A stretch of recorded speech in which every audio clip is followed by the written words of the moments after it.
Ek was altyd ou wat eintlik 'n meganiese ingenieur wou word. En ek het toe agtergekom, ja, hierdie is eintlik 'n ding waarvoor ek 'n passie het. En dit het so aangegaan en na skool het dit net met my gestiek en ek het daarmee aangehou. Okay, my naam is Erie Zeeman. Ons is vandag hier met 'n waterboerdery. Die lekkerste deel van my werk is die kuilvoer. Ek sien altyd uit na die tyd van die jaar om dit te doen. Dis iets waarna ek streef wat ek elke jaar in wil verbeter. Ek wil altyd die beste wees in wat ek doen.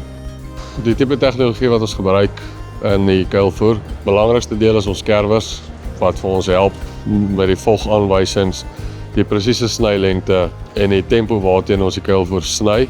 Dan is dit ons tronke, ons vervoer.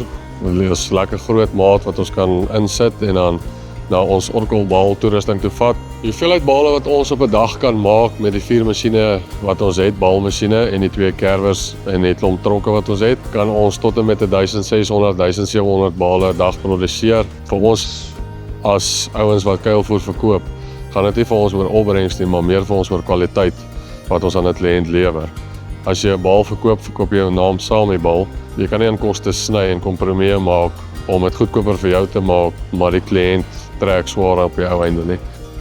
Ons additives wat ons gebruik is van Nutribase, EcoSil en EcoCool.